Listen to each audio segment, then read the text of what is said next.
शिरपूर तालुक्यातील दहिवत गावातील ग्रामस्थांचा संताप आता उफाळून आला आहे। गावातील मूलभूत सुविधांची दुरवस्था, प्रशासनाचे दुर्लक्ष आणि वारंवार तक्रारी करूनही होत नसलेली कार्यवाही यामुळे ग्रामस्थांनी एक अनोखे आंदोलन छेडले आहे। चक्क ग्रामविस्तार अधिकाऱ्यांसाठी लोकवर्गणीतून च्यवनप्राश खरेदी करून पंचायत समितीकडे निवेदन देण्यात आले आहे। दहिवत हे शिरपूर तालुक्यातील मोठ्या ग्रामपंचायतींपैकी एक गाव, मात्र गावातील नागरिक आज अनेक मूलभूत समस्यांशी झुंज देत आहेत। ग्रामस्थांच्या म्हणण्यानुसार जिल्हा परिषद शाळेजवळील जलकुंभाला जाणारी पाईपलाईन अनेक महिन्यांपासून फुटलेली आहे। त्यामुळे सांडपाणी पिण्याच्या पाण्यात मिसळत असून नागरिकांच्या आरोग्याला गंभीर धोका निर्माण झाला आहे।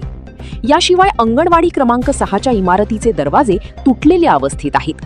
लहान मुलांच्या सुरक्षेचा प्रश्न निर्माण झाला असतानाही प्रशासनाने त्याकडे दुर्लक्ष केल्याचा आरोप ग्रामस्थांनी केला आहे। गावातील गटारी महिनोन्महिने स्वच्छ करण्यात आलेल्या नाहीत। परिणामी दुर्गंधी, डासांचा प्रादुर्भाव आणि हिवतापासह विविध आजारांचा धोका वाढला आहे। तर दुसरीकडे अनेक स्ट्रीट लाईट बंद पडल्याने रात्री गाव अंधारात बुडत आहे।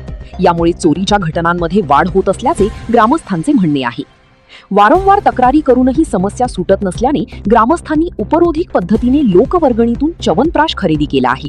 संबंधित ग्रामविस्तार अधिकाऱ्यांना स्मरणशक्ती वाढावी आणि गावातील समस्या लक्षात राहाव्यात म्हणून गटविकास अधिकाऱ्यांच्या हस्ते तो देण्याची मागणी निवेदनात करण्यात आली आहे। दहिवत ग्रामस्थांनी तातडीने समस्यांचे निराकरण करण्याची मागणी केली असून अन्यथा महामार्गावर रास्ता रोको, पंचायत समिती कार्यालयासमोर ठिय्या आंदोलन आणि तीव्र लोक आंदोलन छेडण्याचा इशारा दिला आहे। आता प्रशासन या इशाऱ्याची कितपत दखल घेते याकडे संपूर्ण तालुक्याचे लक्ष लागले आहे।